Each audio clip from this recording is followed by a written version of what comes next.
এই লাকসাম ইতিহাস, ঐতিহ্য, বাংলাদেশের প্রগতি, বাংলাদেশের সমৃদ্ধি, বাংলাদেশের উন্নতি, এই লাকসাম সবসময় গুরুত্বপূর্ণ ভূমিকা পালন করেছে।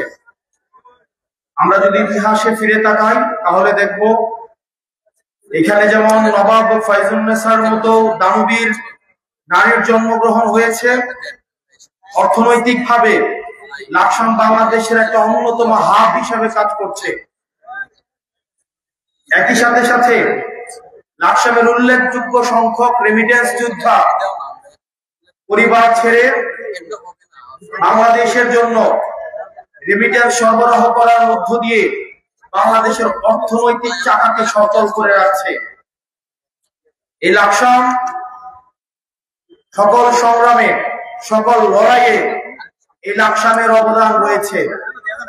৭১ সালে আমরা দেখেছি এখানে একটা গ্রাম রয়েছে লাকসামে, ৭১ সালে ২০০ মানুষকে নৃশংসভাবে হত্যা করা হয়েছে।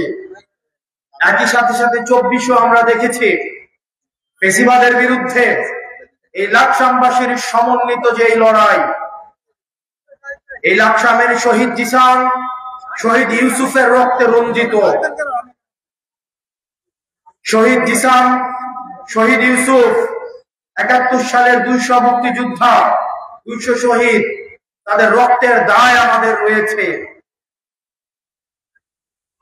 এই রক্তের দায় নিয়ে আপনাদের কাছে প্রশ্ন রাখতে চাই, আপনারা কি ৭১-এর পরে, এই স্বাধীনতা ২৪-এর পরের এই স্বাধীনতার পর আপনারা কি নিরপেক্ষ নির্বাচন কমিশন চান?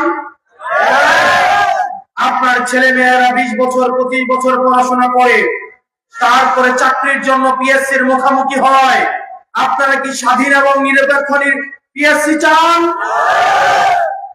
আপনারা কি চান পরবর্তীতে একটি অবাধ নিরপেক্ষ তত্ত্বাবধায়ক সরকারের মধ্য দিয়ে আমাদের গণতান্ত্রিক রূপান্তর ঘটুক? আমাদের জুলাই সনদের মধ্যে এই প্রত্যেকটি বিষয় লিপিবদ্ধ রয়েছে। অত্যন্ত পরিতাপের বিষয়, যারা বলছে বাংলাদেশের তারা সর্ববৃহৎ রাজনৈতিক দল, এই মৌলিক বিষয়গুলোতে তারা, আমাদের এই সংস্কারের বিষয়গুলোতে তারা তাদের বিপক্ষে অবস্থান নিয়েছে। প্রিয় লাকসামবাসী, ৭১-এর পরে আমরা একটা নতুন দেশের স্বপ্ন দেখেছিলাম, ৯০-এর পরে আমরা একটা নতুন দেশের স্বপ্ন দেখেছিলাম, ২৪-এর পরে তরুণরা যখন রাস্তায় নেমেছে, আমাদের প্রবীণ প্রজন্ম যারা অভিজ্ঞতায় নুচু হয়ে, যারা তাদের অভিজ্ঞতা দিয়ে এই ফ্যাসিবাদের কবর রচনা করতে পারেনি, যারা হাসিনাকে উৎখাত করতে পারেনি, যাদের নাকের সামনে যাদেরকে সাক্ষী রেখে তিনটা বিনা ভোটের নির্বাচনের মধ্য দিয়ে আওয়ামী লীগ তাদেরকে শাসন করেছে, যারা কিচ্ছু করতে পারে নাই, তখন নতুন প্রজন্ম রাস্তায় নেমেছে, এই হাসিনাকে ভারতে নির্বাচিত করেছে।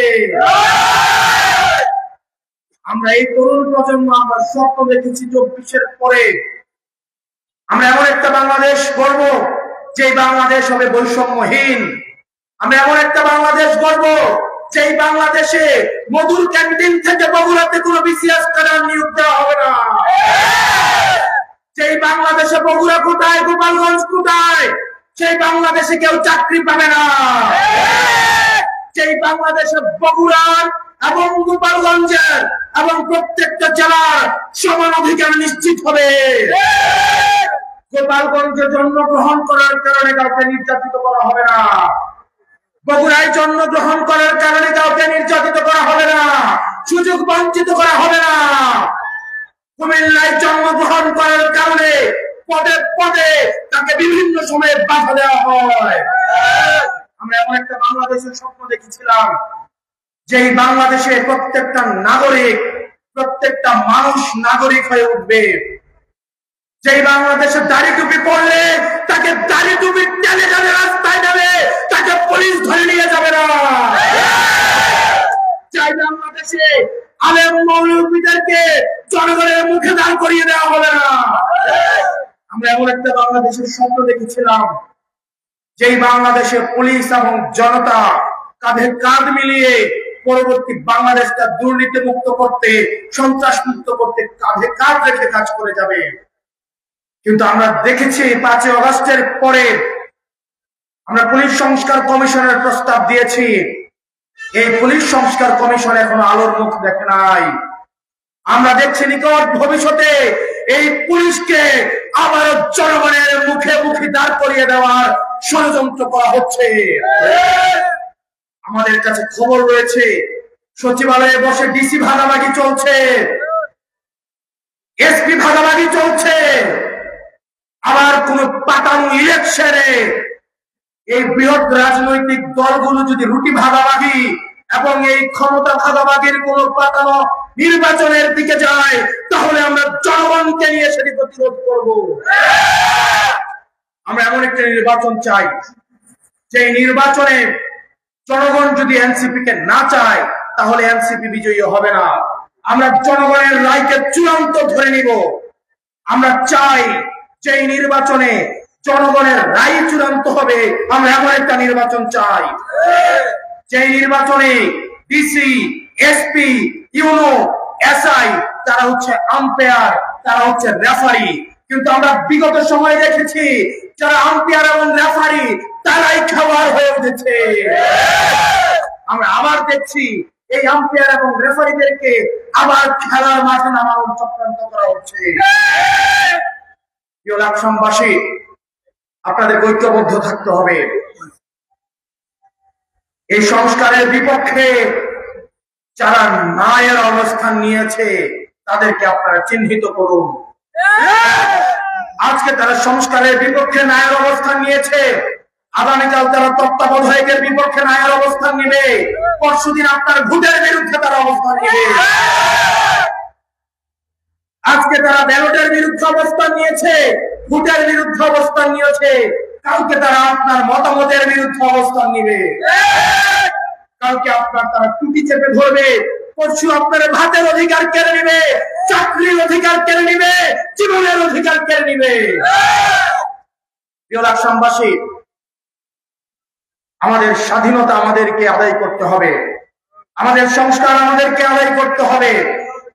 এনসিপি সংখ্যাগত ভাবে, জন্মগত ভাবে, সময়গত ভাবে ছোট দল হতে পারে, কিন্তু আমরা সব সময় এতদিন পর্যন্ত আমরা সঠিক অবস্থান নিয়েছি।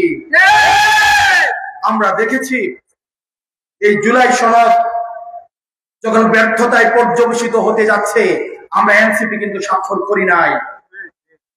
কিন্তু আমরা দেখেছি অনেকে এই জুলাই সনদে স্বাক্ষর করেছে।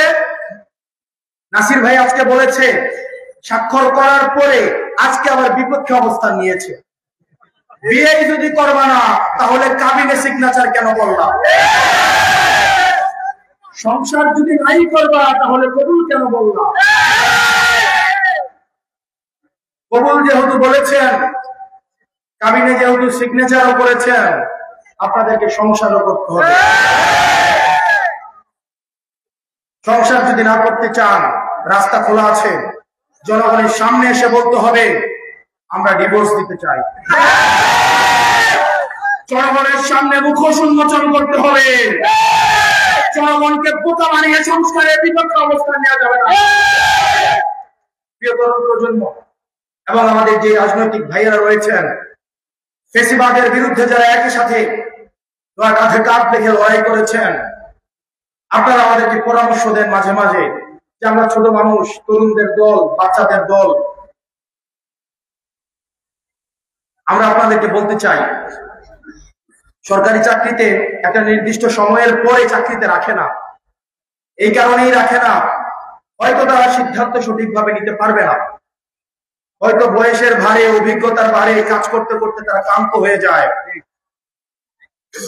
আমাদের এই প্রবীণ প্রজন্ম আমাদের এই স্বাধীনতাকে ধারণ যথাযথভাবে করতে পারিনি বলে আমাদেরকে আজকে রাজনৈতিক দল গঠন করতে হয়েছে। আমরা না হয় রাস্তা থেকে আবার ঘরে ফিরে যেতাম,